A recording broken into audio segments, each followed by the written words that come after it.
So, it's really ironic that today is I guess basically our last cohort meeting, unless we decide to continue to meet with my spiritual warrior class. And so yesterday was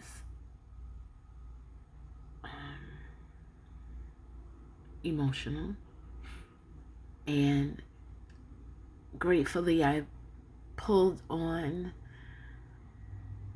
my spiritual warrior training for myself and to help my mother walk through this moment. Because this right here is the home house. This is 755 Pebble Street, Macon, Georgia, 31210. And this was my big mama's house. My big mama bought this house, Amanda Smith. And in this 3-bedroom house that at one point didn't even have a bathroom, housed 35 people at least at one time. This is the home house. I have often called this the 755 legacy. And on Tuesday, my cousin was laid to rest. She passed away. And then yesterday, which was Wednesday, we got the picture that this house had been torn down.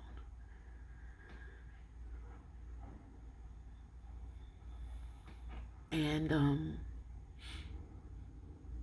the thing that I'm clear about is that the legacy is not the building. The legacy is the indomitable spirit of the people who lived and gave birth to the future, which includes me. So the 755 legacy is within me. It took and will take time to really let that sit in, but I had to ask God to allow me to see things differently and to walk with my mother through that moment. This is the house. This is the house that she was born in.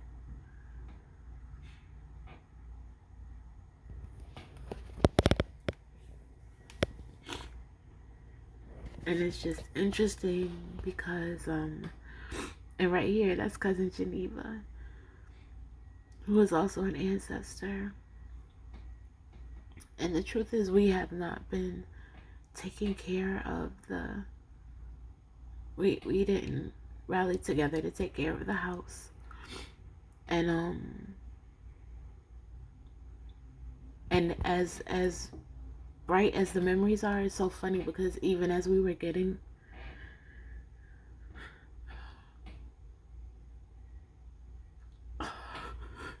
even when we were getting off of a pop call yesterday,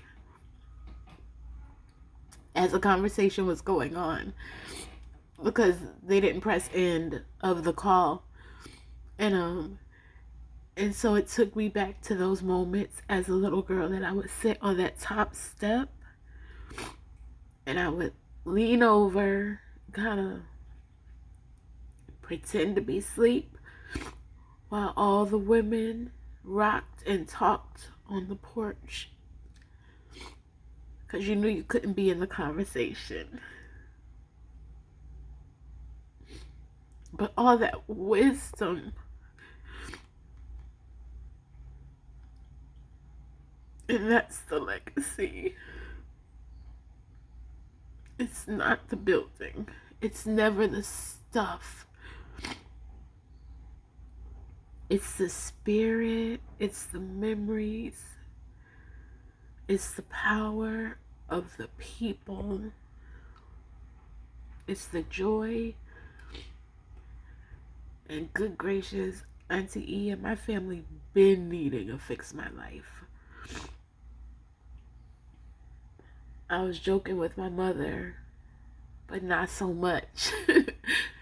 That see, our family is powerful. We come from a powerful lineage of women. My big mama, the one who bought this house, I have to see what year she bought this house. She was all about family. That woman, my big mama, my great grandma, Amanda, my baby girl has her middle name. And she has the name of her grandmother.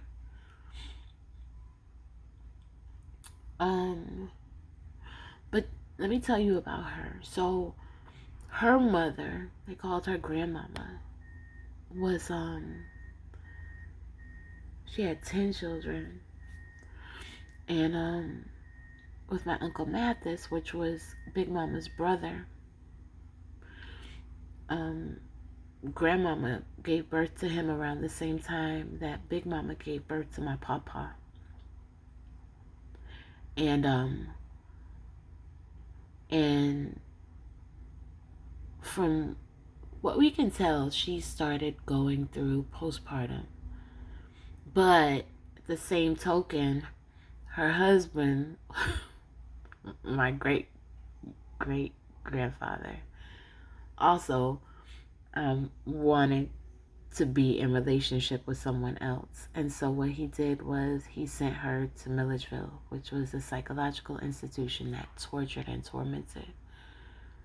Like, as I started reading, I was like, oh my gosh, this is crazy. I started researching. I had to put it down for a while. I'll go back. But they tortured and tormented and murdered so many people. And so my big mama, while her mama was in this institution where they just did all kind of experimentation and torture, took care of her brother. She nursed my papa, her son, and her brother while her mother was in the institution. Big Mama made it out. Not Big Mama, Grandmama made it out. Their pictures, I'll have to pull them together. But like, to really tell the story and to really know the story and to really honor the legacy. And like, that's who Big Mama was. That's the one who built this house and made sure that every single family member had a place to stay until they were able to stay on their own. So each family had a room. And so when I got the picture yesterday, you know, like, it was a lot. It was a lot because, as usual, you know, these days, like, there are lots and lots of Zoom calls and all of this. But when I finally was able to call my mother and just sit with her as she wept, and the power was